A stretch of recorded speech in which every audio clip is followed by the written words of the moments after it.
देखो, होली में दोनों तरह के लोग होते हैं। एक प्रहलाद जी के संप्रदाय के होते हैं, एक हिरण्यकशिपु के संप्रदाय के होते हैं। प्रहलाद जी की विजय हुई, वैष्णवों ने उत्सव मनाया, रंग गुलाल उड़ाया, खूब सुंदर सुंदर ठाकुर जी के दरबार में बैठ के होरी गाई, खूब गुलाब जामुन रस भरी रसगुल्ला एक दूसरे के मुख में दिया। और ये भागवत धर्म की विजय को देख करके, वैष्णवों के आनंदोल्लास महोत्सव को देख करके, जो विरोधी पक्ष के लोग थे, विमुख जीव थे, असुर थे, उनको बड़ा भारी सदमा लगा। हाय हाय, हमारा सारा अभियान ध्वस्त हो गया, प्रहलाद जी की विजय हो गई। तो उस गम को भुलाने के लिए वो जो चीज़ नहीं पीना चाहिए वो पीने लग गए, और फिर नाली में लौटने लगे, कीचड़ एक दूसरे पर उछालने लगे, गालियां बकने लगे। ऐसे लोग भी होली में दिखाई पड़ते हैं, जो गंदी चीज़ पीकर नालियों में लौटकर गालियां बकते हुए दिखाई पड़ते हैं। उनको पहचान लेना, वो हिरण्यकशिपु के संप्रदाय के। और जो श्री राम पंचायतन मंदिर में बैठकर होरी का आनंद लेते हैं, वो सब प्रहलाद जी के संप्रदाय के। अच्छा, एक बात बताओ, प्रहलाद जी के संप्रदाय में रहने में भलाई है कि हिरण्यकशिपु के? हैं?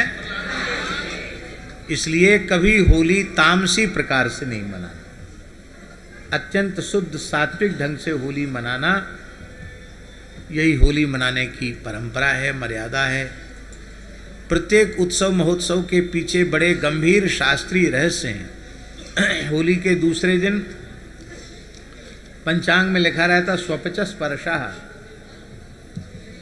महाराज जी, हम ब्रह्म पुराण का पारायण कर रहे थे तो उसमें लिखा था कि अपने शरीर पर सारसप तेल का मर्दन करके, वस्त्र आदि द्रव्य आदि लेकर के स्वपच को देता है, तो उसके मस्तक पर गुलाल लगाता है तो वर्ष भर के अरिष्ट दूर हो जाते हैं,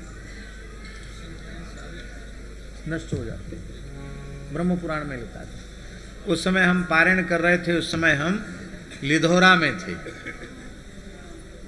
तो हमारे मूल पुराण के पारायण में जब ये बात आई धुरेड़ी कैसे मनानी चाहिए, तब हमने कहा भाई गांव के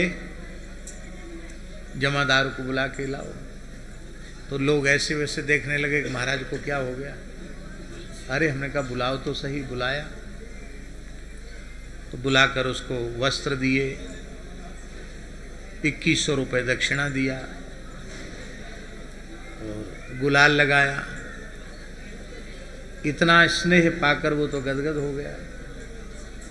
बोला महाराज आपके पांव पल लें, बुंदेली में पांव पर लें, ठीक है पांव पल लें। हम कि हाँ पल लो, पांव पल लो।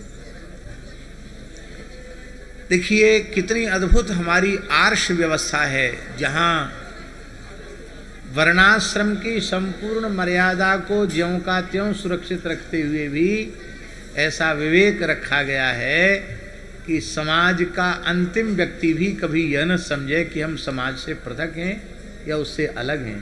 हम भी समाज का अंग ही हैं। हमारे यहाँ महाराज द्वेष और घृणा के लिए कहीं कोई स्थान नहीं है।